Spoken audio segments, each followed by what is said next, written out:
आप सब मेरे मसीह भाई बहनों को एक बार फिर से जय मसीह की। परमेश्वर के अनुग्रह दया और कृपा से प्रभु ने हम सबको सही सलामत रखा। इसके लिए प्रभु का धन्यवाद करेंगे।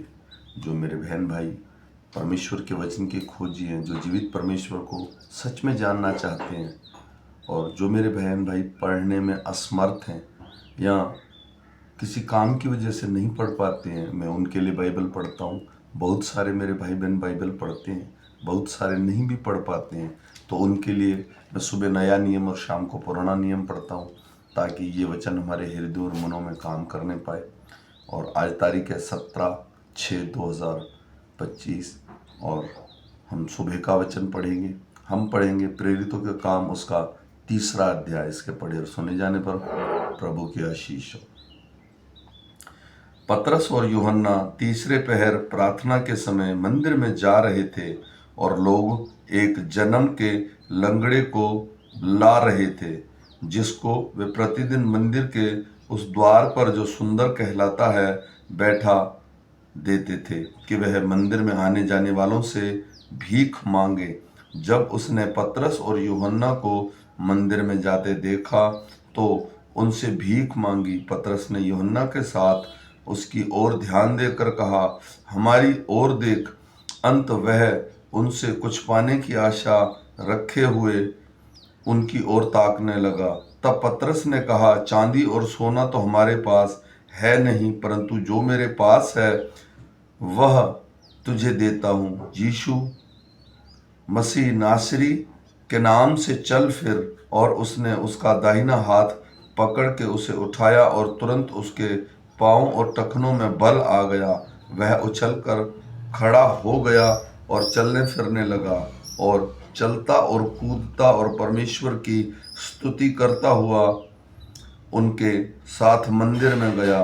सब लोगों ने उनके चलते फिरते और परमेश्वर की स्तुति करते देखा। उसको पहचान लिया कि यह वही है जो मंदिर के सुंदर फाटक पर बैठकर भीख मांगा करता था। और उस घटना से जो उसके साथ हुई थी, वे बहुत अचंभित और चकित हुए। जब वह पतरस और यूहन्ना को पकड़े हुए था, तो सब लोग बहुत आश्चर्य करते हुए उसे ओसरे में जो सुलेमान का कहलाता है उसके पास दौड़ आए। यह देखकर पतरस ने लोगों से कहा, हे इज़राइलियों, तुम इस मनुष्य पर क्यों आश्चर्य करते हो, और हमारी ओर क्यों इस प्रकार से देख रहे हो, कि मानो हम ही ने अपने सामर्थ्य या भक्ति से इसे चलने फिरने योग्य बना दिया। अब्राहम और इसहाक और याकूब के परमेश्वर, हमारे बाप दादाओं के परमेश्वर ने अपने सेवक यीशु की महिमा की, जिसे तुमने पकड़वा दिया। और जब पिलातूस ने उसे छोड़ देने का विचार किया, तब तुमने उसके सामने उसका इनकार किया। तुमने उस पवित्र और धर्मी का इनकार किया और विनती की कि एक हत्यारे को तुम्हारे लिए छोड़ दिया जाए, और तुमने जीवन के कर्ता को मार डाला, जिसे परमेश्वर ने मरे हुए में से जलाया। और इस बात के हम गवाह हैं, और उसी के नाम ने इस विश्वास के द्वारा जो उसके नाम पर है, इस मनुष्य को जिसे तुम देखते हो और जानते भी हो सामर्थ्य दी। उस विश्वास ने जो उसके द्वारा है, इसको तुम सबके सामने बिल्कुल भला चंगा कर दिया है। अब हे भाइयों, मैं जानता हूँ कि यह काम तुमने अज्ञानता से किया, और वैसा ही तुम्हारे सरदारों ने भी किया। परंतु जिन बातों को परमेश्वर ने सब भविष्यवक्ताओं के मुख से और पहले ही बता दिया था कि उसका मसीही दुख उठाएगा, उन्हें उनसे इस रीति से पूरा किया।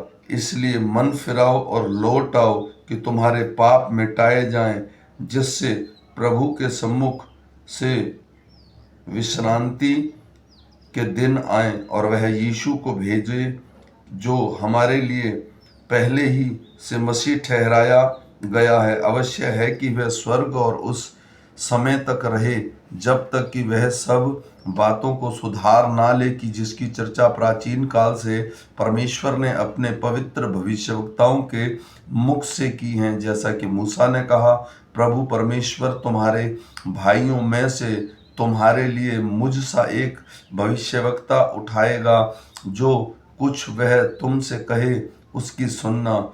परंतु प्रत्येक मनुष्य जो उस भविष्यवक्ता के न सुने, लोगों में से नष्ट किया जाएगा। और शमूएल से लेकर उसके बाद आने वाले तक जितने भविष्यवक्ता बोले, उन सभी ने उन दिनों का संदेश दिया है। तुम भविष्यवक्ताओं की संतान और उस वाचा के भागी हो जो परमेश्वर ने तुम्हारे बाप दादाओं से बांधी, जब उसने अब्राहम से कहा, तेरे वंश के द्वारा पृथ्वी की सारे घराने आशीष पाएंगे। परमेश्वर ने अपने सेवक को उठाकर पहले तुम्हारे पास भेजा कि तुम में से हर एक को उसकी बुराई से फेर कर आशीष दे। आमीन। मेरे भाइयों बहनों, ये छोटा सा वचन है, एक दूसरे को शेयर कीजिए। और जो मेरा बहन भाई मुझे 365 दिन फॉलो करेगा, करीब पूरी की पूरी बाइबल कंप्लीट कर लेगा। हम फिर मिलेंगे शाम के वचन के साथ।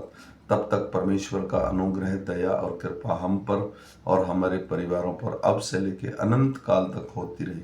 सबको जय मसीह की।